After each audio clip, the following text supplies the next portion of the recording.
కావాల్సింది యోసేపు లాంటి జీవితం.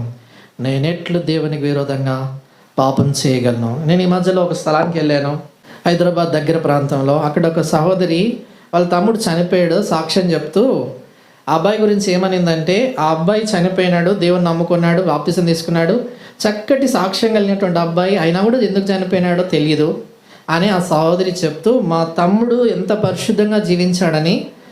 చిన్న వయసు, 30 సంవత్సరాల వయసులో ఉన్నటువంటి అబ్బాయి, అక్క నాకు పాపం శోధన జయించలేకపోతున్నానని చెప్పి తన ఫోన్లో నుంచి యూట్యూబ్ తీసేసుకున్నాడట. ఉదయానికి 3 గంటలకు లేచి, చిన్న గది నేను చూశాను, వాళ్ళ ఇల్లు ఒకటే ఇంట్లో అక్క, తమ్ముడు, అమ్మ, నాన్న అందరూ ఉంటారు. ఉదయం 3 గంటలకు లేచి ప్రార్థన చేస్తాడు. అన్న చెప్తా ఉన్నా, ఆమె అందరి పేర్లు, స్నేహితుల కొరకు ప్రార్థన చేస్తాడు.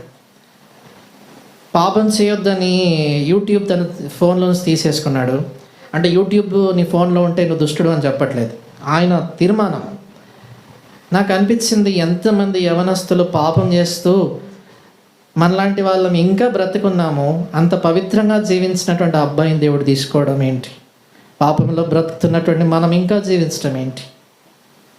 దేవుడు మనకు ఒక అవకాశం ఇస్తున్నాడేమో ఈరోజు.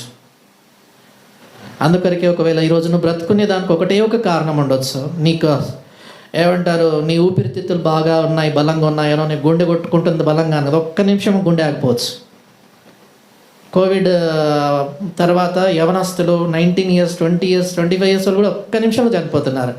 డాక్టర్ని అడిగితే, ఏంటి బ్రదర్, ఏంటి డాక్టర్ గారు, 25 సంవత్సరాలు చిన్నపిల్లడు చనిపోయినాడు. కోవిడ్ రియాక్షన్ కావచ్చు, వ్యాక్సిన్, ఏ కారణమైనా కావచ్చు, నీ గుండె ఒక్క నిమిషంలో ఆగిపోవచ్చు. రోజు దేవుని సన్నిధిలో నిలబడాలి. ఇందాక నేను చెప్పిన యవనస్తుడు 30 సంవత్సరంలో దేవుని కొరకు పరిశుద్ధంగా జీవించి దేవుని దగ్గర నిలబడ్డాడు. నీ జీవితంలో ఈ పవిత్రత రాలేదు, అందుకని బ్రతుకున్నావేమో.